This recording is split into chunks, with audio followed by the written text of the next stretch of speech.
Other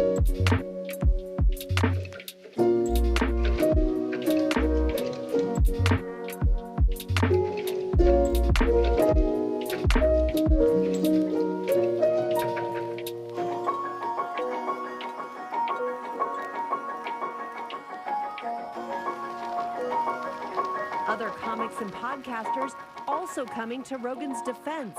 Whitney Cummings tweeting, "Comedians did not sign up to be your hero. Stay focused on the people we pay taxes to be moral leaders." Even if everything he said was 100% right, you still shouldn't take medical advice from a comedian doing a podcast. You can't go, well, I used to host Fear Factor, and now he gives me my medical advice. That's not a thing.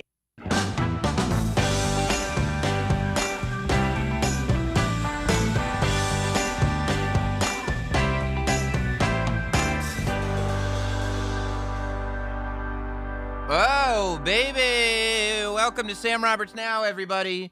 Welcome to Lonely Wednesday. Hope everybody's doing great. Hope everybody's doing very, very well. Hope everybody's staying safe out there in this wild world that we live in right now. What a week it has been. It feels like we're just poking our heads out from everything that's been going on. Appreciate you guys being here from the very, very beginning. If you're watching now, don't forget to like and subscribe and do the whole thing. Yes, we will talk about everything that was covered there. I did not give my permission to be used in that news clip, by the way. However, speaking of news clips, and no, Hot Dog will not be here on this Lonely Wednesday. Somehow, we will figure out a way to get through it without him. Right before we went live, this little piece of gold was given to us by Marjorie Taylor Greene, one of the most beloved politicians in the world, from representing the state of Georgia in Congress, maybe a little QAnon. She said this about the world that we live in right now, which is such a necessary topic to break down. Not only do we have the D.C. jail, which is the D.C. gulag, but now we have Nancy Pelosi's gazpacho police spying on members of Congress, spying on the legislative work that we do. Not the gazpacho police! Nancy Pelosi's got a gazpacho police? I can't handle this. With all the harm out there, I've got a family, for God's sake. Listen to Marjorie Taylor Greene. She's the one that's finally given us the truth about all this. But now we have Nancy Pelosi's gazpacho police spying on members of... A gazpacho police? I don't think a lot of you realize how dangerous a gazpacho police can really be. I don't know if you all realize how dangerous to America, to our country, to our foundation, to our freedom, a gazpacho police can truly be. Once again, by the way, The Simpsons predicted it. Wait, Dad!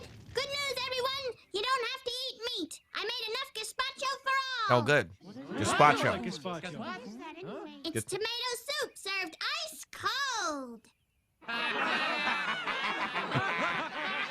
Go back to Russia! And that's what I say to you, Nancy Pelosi and your gazpacho police.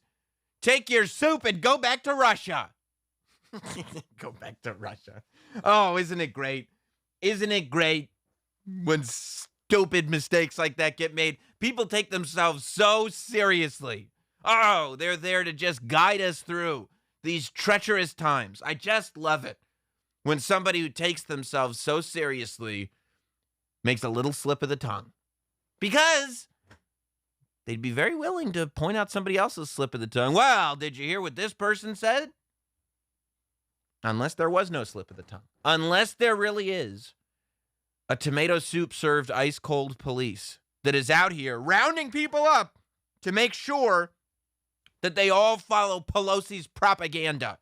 A gazpacho police. Well, we can't spend all evening talking about the gazpacho police because 2F Matt says she wants to send them to the goulash. Yes, of course she does. We can't talk about this the whole time.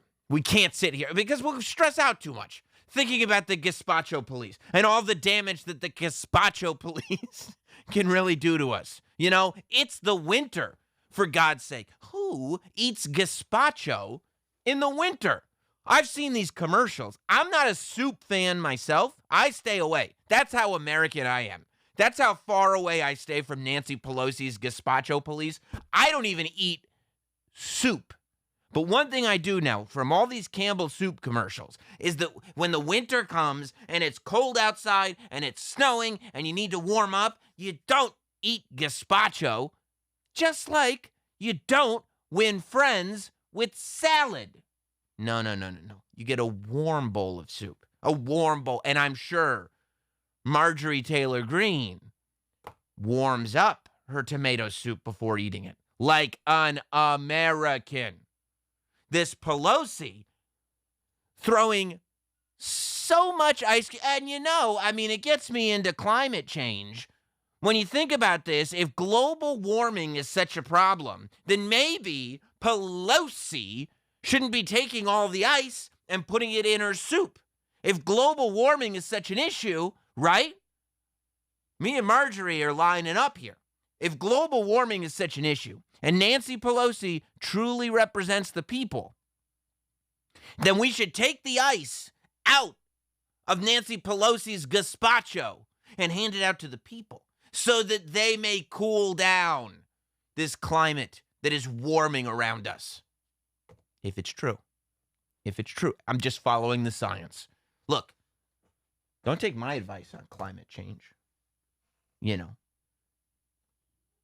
Patrick Bateman says, I'm convinced she eats like those butterfly aliens from Peacemaker. I think it's very, very possible with this Pelosi. I think you never know. When you look at Nancy Pelosi, doesn't she strike you as the type of person that just eats cold soup all the time? I wouldn't be shocked. At this point, nothing surprises me. As mad as this country has gone, when you've got the Speaker of the House assembling police forces that are based upon a cold Russian soup. Gazpacho is Russian. A lot of people don't know that. The madness that this country is in store for, it knows no bounds. And of course, we got a sampling of this madness, the madness of the country being fueled by one podcaster named Joe Rogan. Now, look, you heard me on the ABC News saying that medical advice should not be taken from the host of Fear Factor, former host of Fear Factor. And I would tell you this is not to be demeaning to Fear Factor. However, you didn't have to be a doctor to host that show. You had to be funny to host that show. You had to be witty to host that show. You had to have a certain amount of masculinity, right? People need to believe that if you're going to host Fear Factor, that you are man enough to take on the challenges that you are challenging others to take on. I could not host Fear Factor. People would take one look at me and go, you do it, punk. And they'd know I wouldn't. They'd punk me out right there. I might as well join the gazpacho police at that point. You need a different skill set is what I'm saying. And I think that Mr. Joe Rogan would tell you the same thing. That maybe you shouldn't take medical advice from him. And I think that that's part of this bigger conversation, right? This is how it all, it's not really how it all started, but this is how this cycle started. What really started this whole chain was Joe Rogan somebody announcing that Joe Rogan signed a $100 million deal from Spotify. I said it before. I said it with the Neil Young stuff. That is what set the ball in motion. Once that announcement came down, every 2 weeks there's been something. There's been something where they're trying to put a stop to the madness. I'm telling you to super chat in tonight, but I'm not talking about $100 million worth of super chats. Because once you start giving me $100 million worth of super chats, they're coming for your boy next. The gazpacho police I'm talking about. So the reason that I said that, and I hope that nobody would listen to that. They literally prefaced it on the news by saying, coming to the defense of Rogan. The reason that I said that is because I don't hold Joe Rogan accountable for people who decide that he is the person that they're going to get their medical advice from. I hold those people accountable for that. When it comes to listening specifically to podcasts, radio shows, YouTube shows that are hosted by people purely for entertainment value. People who will come to you and say, this is the reason I do this is because it's all I can do is talk into this microphone. I have no specific skill set. But I'm curious. I'm curious, and I like to explore things. If you'd like to explore things as well, come be a part of the show. I think that most of these podcasts, that's the show. So the idea that, as I've said before, once you get a certain amount of listeners, you now have a responsibility to be right about everything is ludicrous. It's insane. But and that's not even to me what this is about. And it didn't become about that either. You know, I mean, when the Neil Young thing didn't work and Spotify was like, all right, Neil, if you want to go, and we'll keep Joe. That's when the racial material reared its ugly head. The racist material reared its ugly head.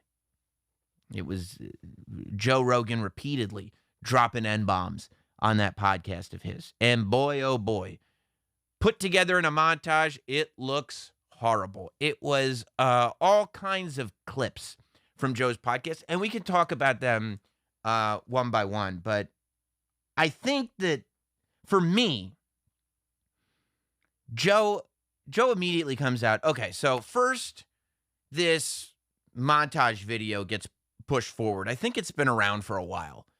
But this video, like, it reaches the forefront. It's the top of the trending topics. Everybody's talking about it. They're like, holy shit, this Joe Rogan is a monster. He's a racist monster. And look, you shouldn't have that many reasons to say the N-word. That said, Joe's podcast has been on the air for 12 years.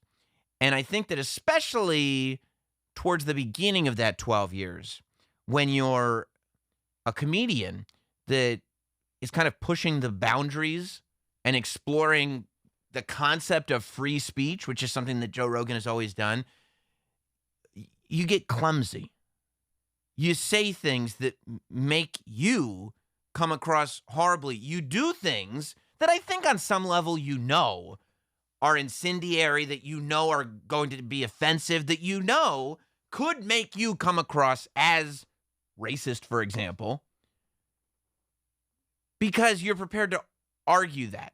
And at what point does your desire to argue that outweigh the fact that you're like, I mean, why are you doing it, right? Why are you doing this?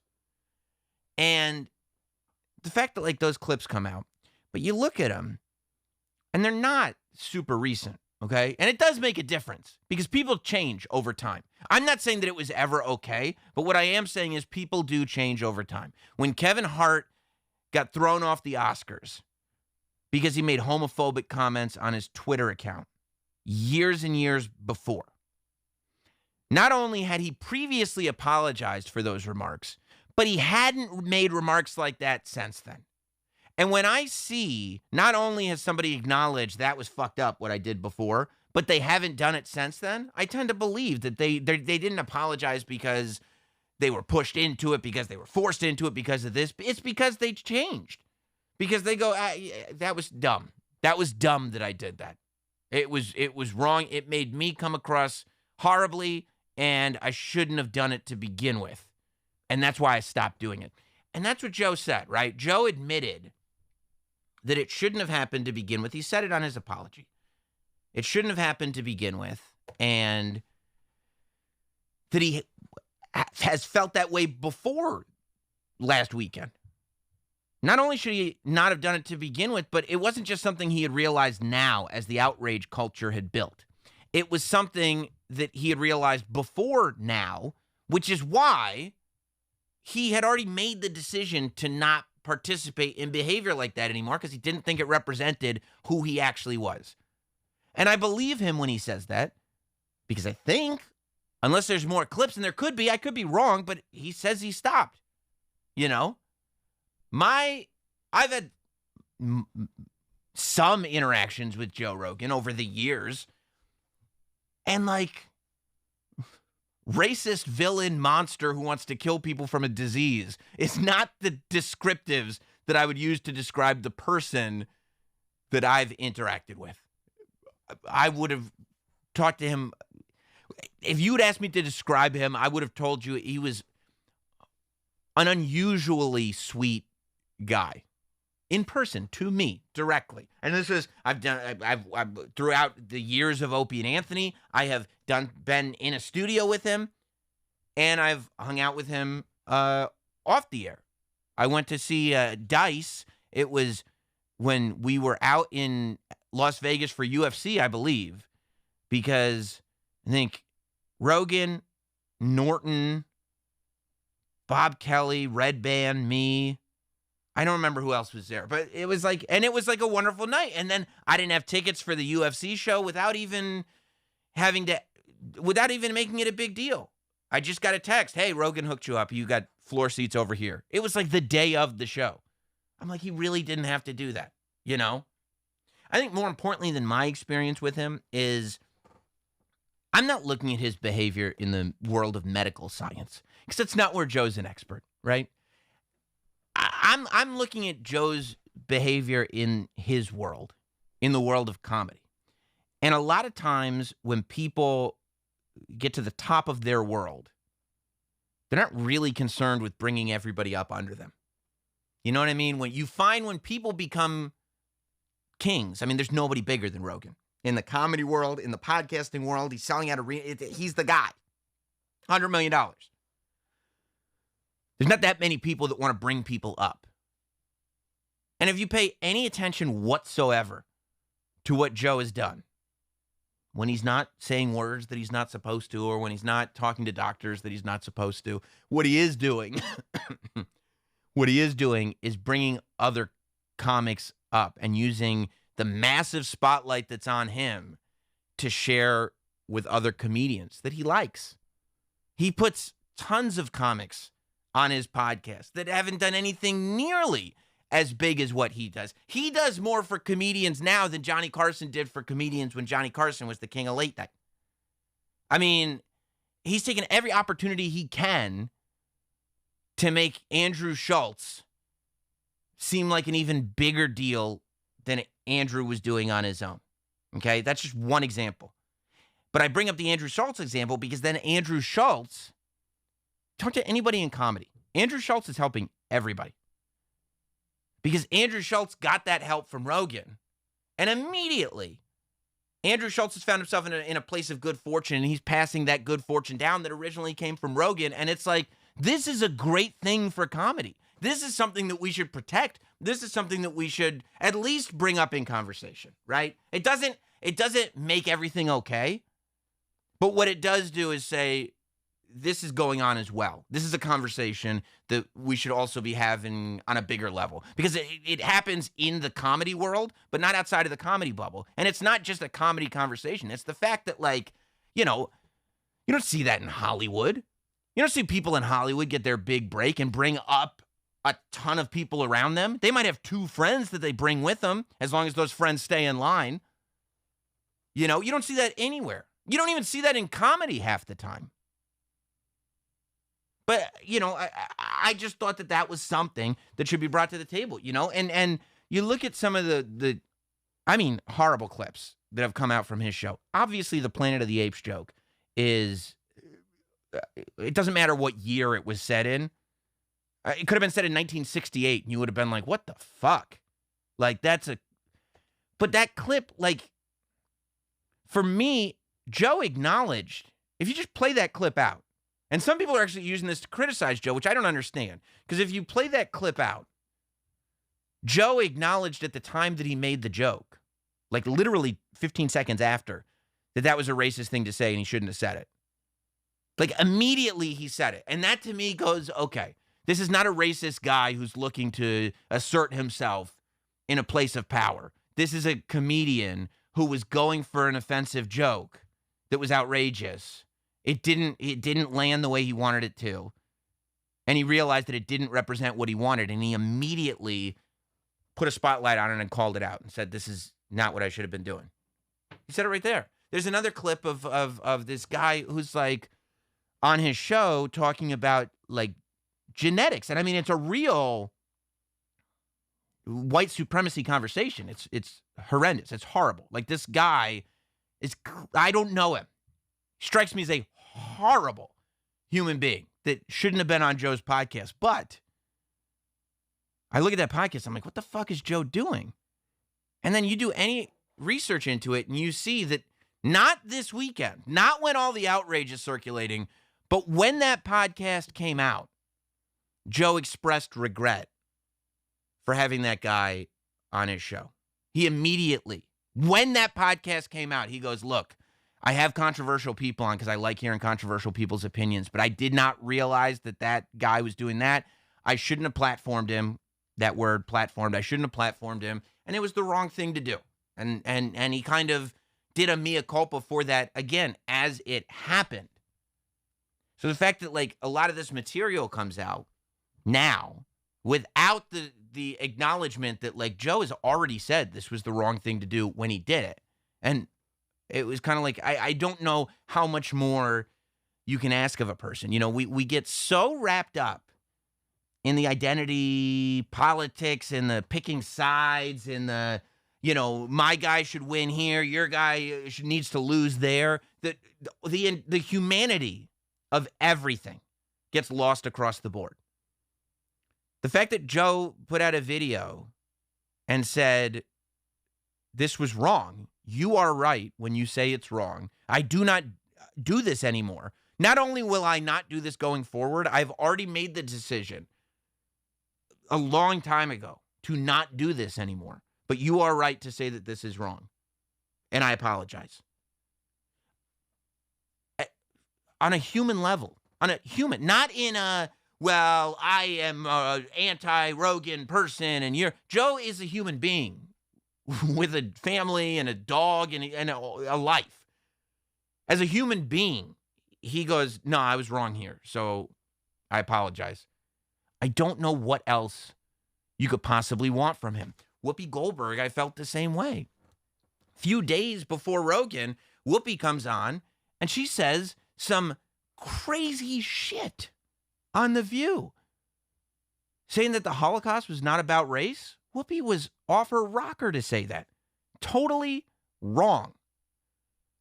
And then she went on Colbert that night and she apologized, quote unquote, for it. But that was not an apology. That was not like, oh yeah, you guys are right. I was wrong on that. That's my bad. It was, I think people misunderstood me. And it's like, no, lady, nobody misunderstood you. You were off your rocker. And she went on The View the next day. And she said, I was presented information that I did not have yesterday. I was wrong. You were right. I shouldn't have said that. It's wrong. The people criticizing it are right. I am sorry. Whether you, like, people go, wow, she didn't mean it. It wasn't sincere. It was a corporate apology. It was this. It was that. What else do you want? Whoopi Goldberg is a human being. What else do you want from Whoopi? The ADL, the Anti-Defamation League, goes, yeah, Whoopi was wrong. She apologized for it. What do you want? And they go, well, we're going to suspend her for 2 weeks. Why? Why? To teach her a lesson? We're adults. She's a human being. You're not going to. Her job is to talk live. It's not like she can go back and edit something and go like, that was stupid. I was on a roll and I said a dumb thing. I do this show live. I don't know why. It's so stupid. Because when you're doing live into a microphone, you just say crazy shit sometimes because your brain is just, you're working it out as you go.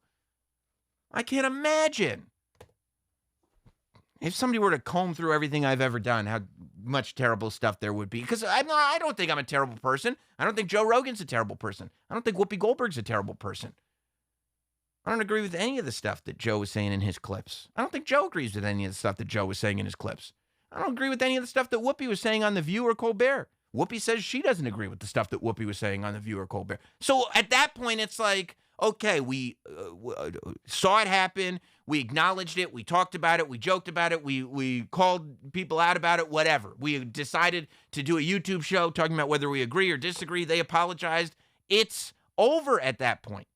This, like, loss of humanity, because everything is just like content, right?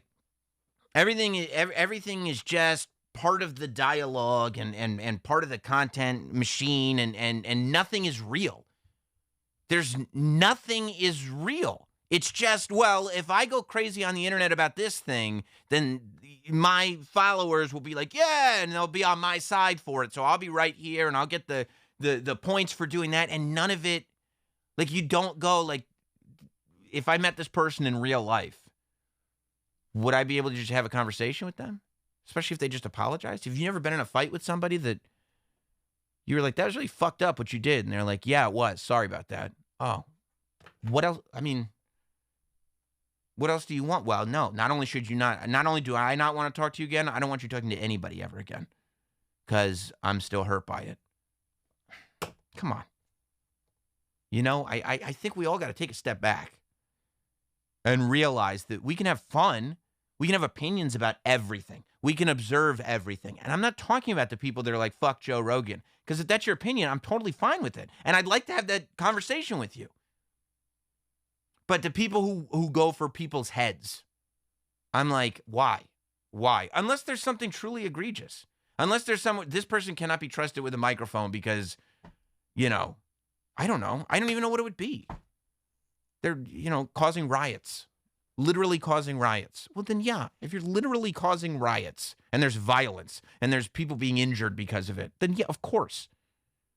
But if you're just getting people upset on the internet because they don't want you to make money or because, I mean, with Whoopi, I feel like the people who are mad at her are not even mad at her, half of them. They're just mad because their person got in more trouble than Whoopi got. And it's like this weird cycle that people just go through. I mean, I found that the oddest part, after the kind of dust settled on all the Rogan stuff and he apologized and everything, one of the weirdest things is the, I'll call it apology shaming that happened. Like, people were acting like Rogan apologizing was a betrayal to his, I don't know, legacy. It was a betrayal to his narrative. Which it's like, again, like now you're just creating characters. You're not talking about human beings like they're real human beings. Joe Rogan is not this idol that you've created for yourself. He's a guy that does a show. And if he says something that he finds fucked up, he has to be able to apologize for it. And the idea that people who don't like him are over here going like, yeah, no, that's not enough. And people that do like him are being like, fuck you for apologizing is so crazy. Like, you can't, every time somebody apologizes, they're full of shit and they're just caving into the woke mob. What? You have to allow a person to regret saying a thing that they said. Now, you have to be careful with it. And insincere apologies, I'm with you. If an apology is insincere, it's worthless. And if you are just apologizing to try to save your skin or because your boss told you to, then it's a sad thing. And you got to take that case by case. And you can't censor yourself because people will try to just take and take and take and take. But there's a difference between censoring yourself because you want acceptance and deciding to change your behavior because you don't think it represents who you are anymore. Those are two different things. And to not allow somebody to stop saying a word because they don't like what it represents anymore, because you think apologies are weak, is like crazy. You know, I mean, but I don't, maybe we shouldn't be apologizing. You know, I mean, The Rock, there are times where you should just shut your mouth. The Rock, know your role and shut your mouth. The Rock, when Rogan is like, hey, man, I'm trying to give everybody a viewpoint, and it's all the COVID stuff. The Rock was like, don't worry, Joe. Me and you are buddies, and I'm going to do your show soon. And then the N-word video came out, and The Rock was like, yeah, I didn't see that, and it's a moment of education for me. The Rock didn't say, fuck Joe Rogan. The Rock didn't say, I'm not on his side anymore. He was just like, I'm going to step back from all of this. And when he says, I'm going to step back from all of this, I don't know why. Another group of people come and hunt The Rock down, and they start posting videos of The Rock being racist. And it's people that think that Joe Rogan is a victim of something are the same people that are finding videos of The Rock doing unflattering accents and offensive material as part of wrestling bits.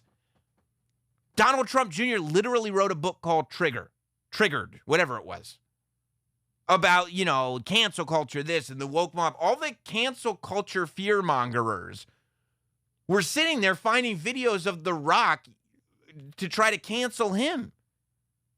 And it's like, don't give me, well, I don't believe in it, but if you're going to do it, then I'm going to do it too. Well, then you believe in it because it's the same shit.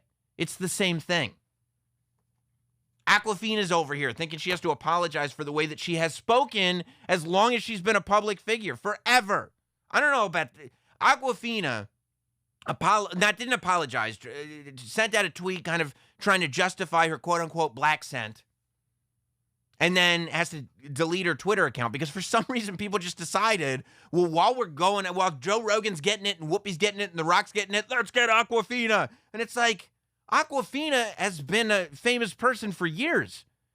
It's not like she just put on this accent all of a sudden. I've never heard Aquafina not talk like she was from Queens. But I mean, it's just, it's mind-boggling. Andrew Yang is out here trying to jump in on it. Andrew Yang's not ready for this conversation, Andrew Yang's got his own lane, which is great. If he just stayed in it, he goes like, Joe Rogan's not a racist. Joe Rogan's got black friends. And people are like, what the fuck is that? And Andrew Yang immediately deletes the tweet and goes, I don't know. He just wasn't ready for it. God bless Andrew Yang. He wasn't ready for that conversation. But Andrew Yang and The Rock should have probably both stayed in their lanes. Rogan, I think, did the right thing by acknowledging it. And it felt like he was speaking from what he felt. But this idea that, like, you can't ever apologize is so crazy. I mean, I saw, there's one story about like, oh, this platform is offering Joe Rogan all this money to leave Spotify and come to this place where it's real free speech, man. And it's like, you are a carny.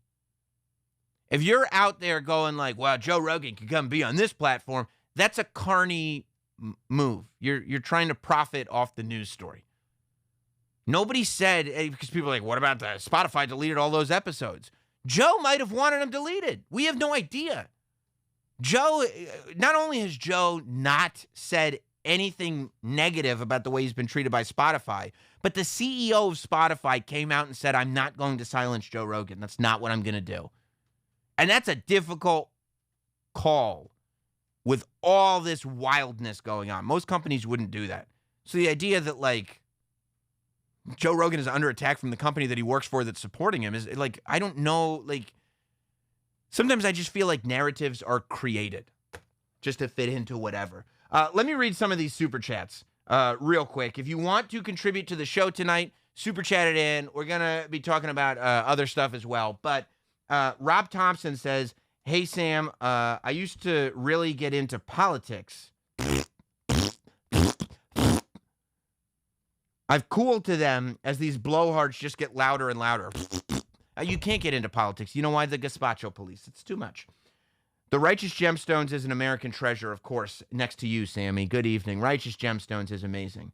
Think Joe Rogan is bad. Remember Jay Moore? I don't know what Jay Moore did. Ellie Munoz, it's like he went to the N-word store and now they're all out of N-words. That's true. JD Straight Shot, there are thousands of anti-cancel culture videos. Where are the pro videos? How would you go about making one? Hashtag cancel Kevin Pollak. Wouldn't it be great? People wouldn't get it. People never get when I'm being sarcastic. I've been canceled multiple times on Twitter for sarcasm. But I would love, like, that's what we need. Remember Colbert created, like, Colbert, his legacy is going to be it has to be the Colbert Report.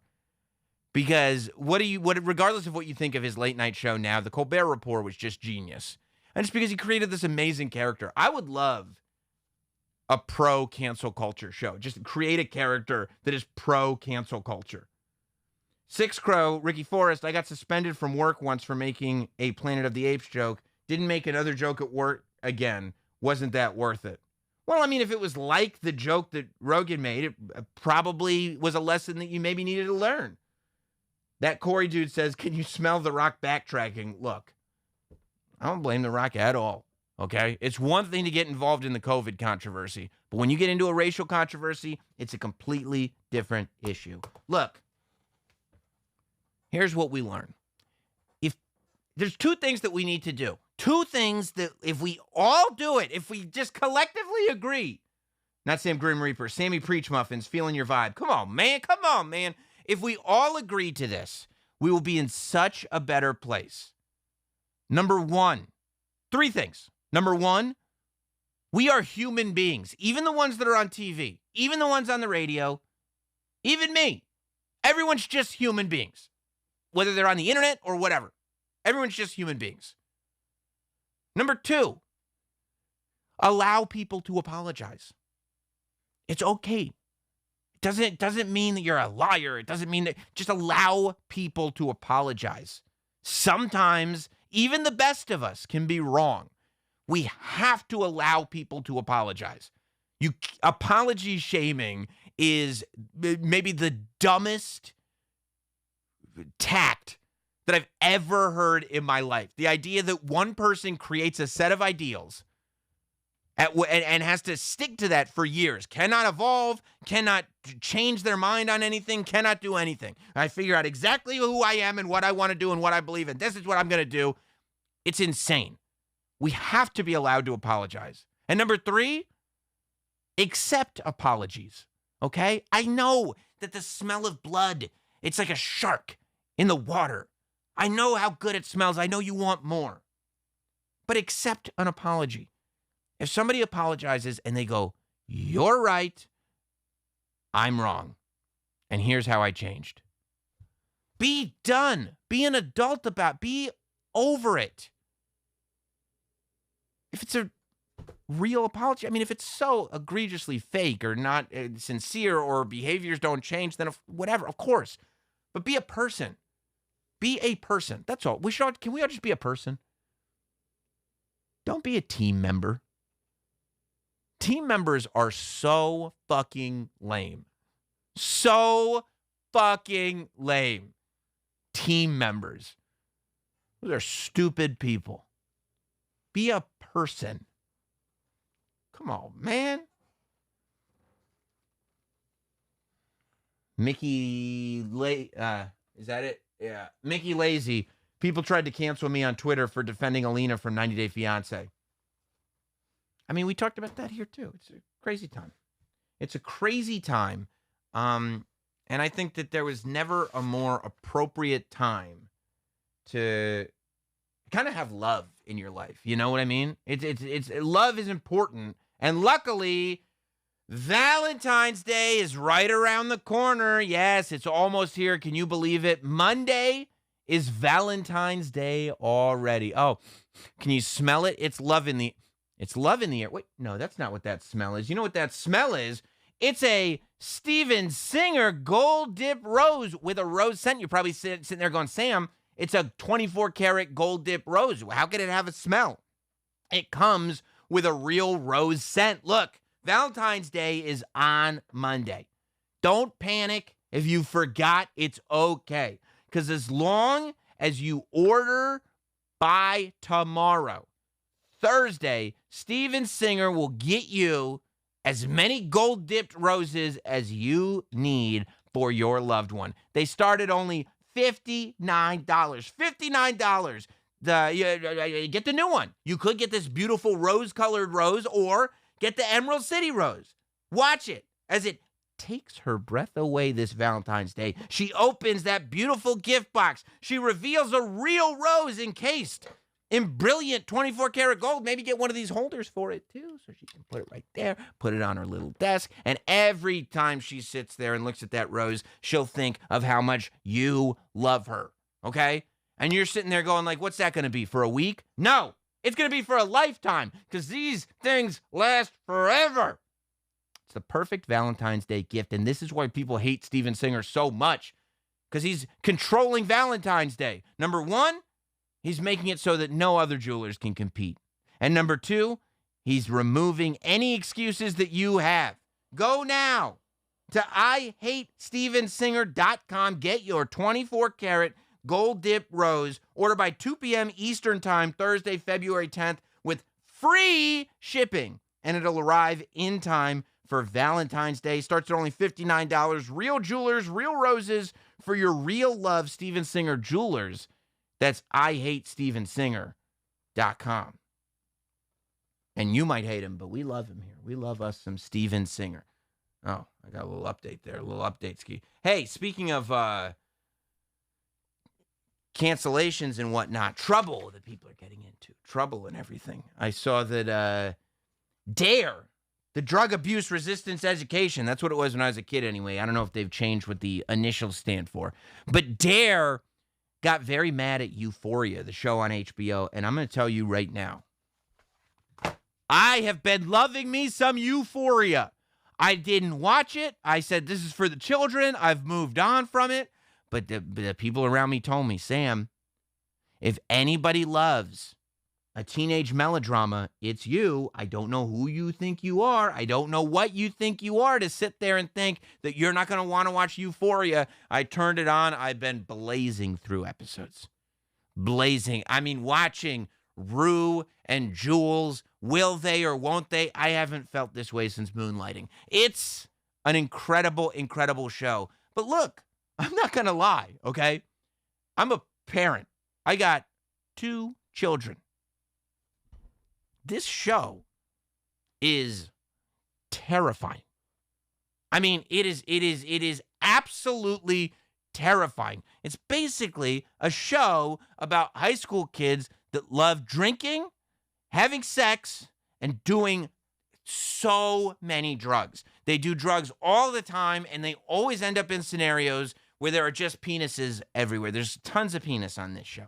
If that's something that you look for in a TV show, this is the one for you. And I mean, it freaks me out. I'm like, one day my kids are going to be teenagers. I'm going to have to be patrolling that high school to make sure they stay away from all of the drugs and alcohol and penises and everything. I can't take it. These kids are wild and out of control. I mean, there's assaults, there's drug dealers. This is how you know the show is insane. The character Fez. Hey, buddy. The character Fez is the drug dealer. He's like the only one on the show that has a moral compass. Like, that's when I realized that I was freaking myself out. When I thought to myself, Sam, if your children could, grow into adolescence to be like one character on this show, I go like, no, not Jules. She's too unpredictable. I think that she'll turn out okay as an adult, but as a kid, Jules is unpredictable. She gets herself in trouble. Rue is a nightmare, okay? I don't want my kid being, not only do I not want my kid being like Rue, I don't want her anywhere near Rue, okay? There's all these kids. Nightmares. All of them are nightmares. One of them is a goddamn serial killer. It's so obvious. Captain of the football team is a serial killer. When I realized that if I had it my way, the only character I would be comfortable with my kids growing up to be like is the drug dealer of the town. The town drug dealer is the beacon of morality. I was like, it might be bad for me. Like 10, 15 years from now, 10 years from now, when I'm a hover parent and they're like, Dad, you got to get off our back. This is crazy behavior. I'm going to say, look, kids, I watched Euphoria. I know what's going down. And I don't know. I guess DARE is aware of maybe not how I'm feeling, but they think that they're in touch with how the kids are feeling, because DARE came out and they said that Euphoria is glorifying drug use. That these kids, these high school kids, oh my God, one of the high school kids, and I thought I was going to be on her side, and I love her for her empowerment, but one of the girls on the show just like loses her virginity at a party and just becomes a fin-dom cam girl. I don't want my daughter to become a fin-dom cam girl. I mean, God bless the fin-dom cam girls. I got nothing against the sex workers of America or the world. I think it's a beautiful thing. Do your thing, ladies. And men. Do whatever you got to do. I'm with you. I'm on your side. But it's different when it's your baby. You don't want your baby being a fin-dom. Who does? Who does? Even the fin-doms out there. Think about if you had a kid. Would you want your kid to follow in your footsteps? That's all I'm saying. It's a difficult life. You want an easy life for your offspring. So I want them to be drug dealers, not findoms. But Dare says that they're glorifying drug use on the show, which I'm like, glorifying drug use? I mean, they just make it seem like absolute life-removing chaos. Like, all of these people, when they do drugs, they fall into scenarios where their lives are falling apart. They're not even 20 years old, the characters, and their lives are falling apart in front of our faces. I'm like, if anybody's watching this show and going like, man, that seems like a cool life, then drugs were probably in their future already because they seem loco. Well, Zendaya was talking to Entertainment Weekly. Zendaya is the star of this thing, you know. And she said, our show, and I love this because it goes back to what we were talking about with the podcasters. She says, our show is in no way a moral tale to teach people how to live their life or what they should be doing. It's so weird that people think that just because it's on television or said on a podcast or on the internet or whatever it is, just because it's portrayed, that means that this is how you should be living your life. Everything that's shown, this is the glamorous way to do it. When in reality, it's really not. Sometimes you're just telling a very fucked up story. And, you know, Zendaya went on to kind of say, we're not glamorizing drugs on Euphoria. We're not actually, they're like, well, the show's called Euphoria, and you guys are on drugs, and Euphoria is like extreme happiness. So we're not saying that the key to Euphoria is drugs, because you see the after effects. And let me tell you something. Not pretty. I would guess, and I'm not a big, as they say, drug head, but I would guess that if you did the research, that there's probably more kids that have started doing drugs from Dare than from watching the show Euphoria. I can't tell you how many kids learned about drugs from Dare. I remember going to school. They taught us Dare in 5th grade. They can't teach you about sex ed, but they can teach you about drugs. And I mean, so many kids, you could hear them as they're asking the questions in Dare class. I can't imagine what it must have been like, you know, because in Dare class, they would bring the detective in. They would bring like a detective from the police department to come in and kind of talk about what's going on and answer questions. Like, if somebody offers you this, say no. If somebody offers you that, say no. If they say it's like crank is actually this. Bath salts is actually that. They didn't have bath salts when I was growing up, but you know what I'm saying. And there'd always be like one kid in the class going, could you actually tell me again about crack? So that's actually, do you snort? Oh, you can inject it. And it goes, so if you inject it, it goes in faster? Okay. All right. No, I get it. More addictive, much more harmful. Is the high better if you inject? Oh, it is much better. And it's like this 5th grader who's getting a how-to instructional. Like, this is what I don't think that they fully comprehend, at least, you know, in my perception. I feel like a TV show where kids do drugs and fuck up their lives, while it's an addictive TV show, not probably as addictive as some of the drugs on the TV show, but it's an addictive TV show, and people love it, no doubt about it. I think that it is more compelling to do drugs because a grown-up tells you not to than because people do it on a show. I think that and this is something that I think spans generations, that I think a grown-up telling you not to do something is the ultimate reason to do something. Historically, I don't think that that's ever gone away. So, you know, I mean, I think everybody... You went to high school, bro. What did the kids who are on the most drugs wear? Dare t-shirts.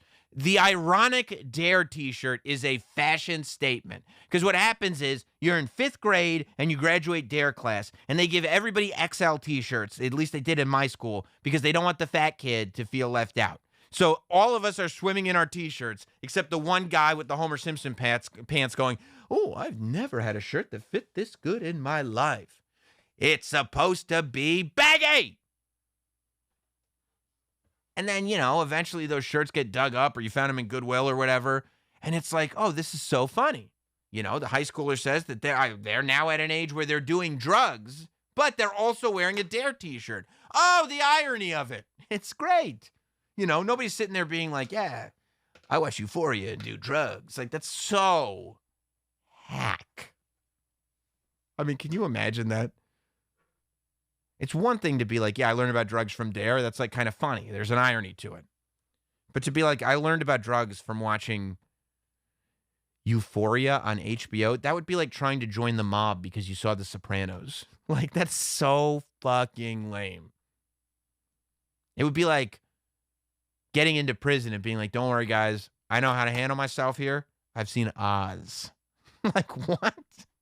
Come on. It's almost like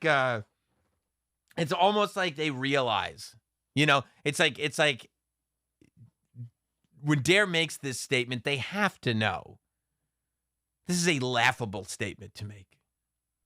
Like, this is absurd. We know what's going on. Are we really going back to the playbook of blaming television shows for the problems with our youth? I hope not. But I did find it very, very funny. Scientific Lens says, I'm watching Sam ironically. If that's the case, I want you to hit like ironically and subscribe ironically and turn the alerts on ironically. And maybe even ironically, this would be hilarious, dude. If you ironically send in a super chat, oh my, dude, you'd be the coolest. You would be so funny. Everybody in the chat would be like, he's the king. Try it. Super chat in ironically. It'll be so funny, dude. It'll be so funny. It's not funny. You know what really got canceled? No suspension. No, just the internet's all abuzz, but we're going back to business as usual on the podcast. What actually got canceled? The very publication that quoted Zendaya. You want to read that quote? You're only going to be able to read it on the internet because Entertainment Weekly as a magazine is defunct. It's out of business. Rest in peace. God bless. Entertainment Weekly is gone. They announced it today. That's the same company that makes People. I think they said, what was it? I had the list around here. Here's my phone. It was like Entertainment Weekly, and I think People en Español, and what else here? A whole slew of their magazines are no longer going to be in publication. I guess a bunch of people got laid off too, which is always a bummer. Let's see. People in Español, Entertainment Weekly, In Style. That's a big one. Health Magazine. I don't know. So they're no longer making magazines, which is a bummer because now you're gonna have to read your phone in the waiting room. I think that ultimately that's what killed magazines. That really, I mean, I don't know. After cable came out, who's reading Entertainment Weekly at home? How long has it been since somebody actually bought a copy of Entertainment Weekly and went home and were like, oh, I should read this. Oh, yeah, this is everything I read on the internet 3 weeks ago. Oh, I'm glad it's here. Oh, look at Samuel L. Jackson with that hair. I don't even know if this is a real cover of Entertainment Weekly. Just the first thing that came up on my image search. But, yeah, I mean, I can't imagine that anybody, I feel bad for people losing their jobs, but at the same time, I feel like everybody that's been working at this magazine for the last several years had to know we're on borrowed time. Let's just ride this. At this point, if they're working for Entertainment Weekly, they're the band on the Titanic. Let's just be gentlemen and ride this ship into the ground. That had to be the thinking behind it because I can't imagine. I guess the website's still going to exist. They're still going to be creating digital content and everything. But yeah. It is telling, right? It is telling because Entertainment Weekly has just been around for so long. But we've gotten past the point of, well, I mean, I know magazines are going away, but I thought Entertainment Weekly would be here forever. Like, nobody thought.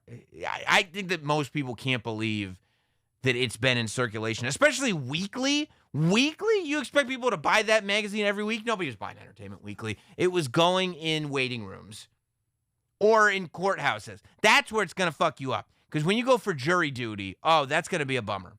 When you go for jury duty, at least in New York State, they don't let you bring your phone in.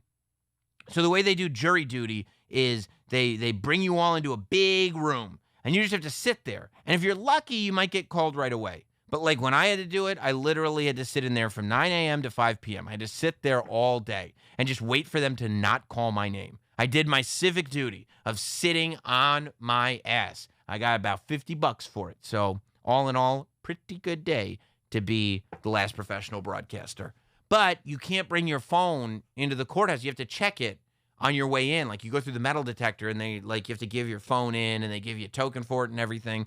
So you can't read your phone. So they have one of those benches, one of those waiting room things full of magazines. That's going to be the only place where you notice that these magazines don't exist anymore. Because I can't even imagine going into a waiting room at like the doctor's office and needing to read magazines. You just look at your phone. You look at Twitter, I swear that jury duty, and it's going to be even worse now. That jury duty, at one point, I was sitting, there's like a little snack room, and they don't even give you the food. It's vending machines. You have to pay for the thing. And one of the vending machines didn't take dollars, only credit cards. But there was a dollar slot in it. It just wouldn't take cash.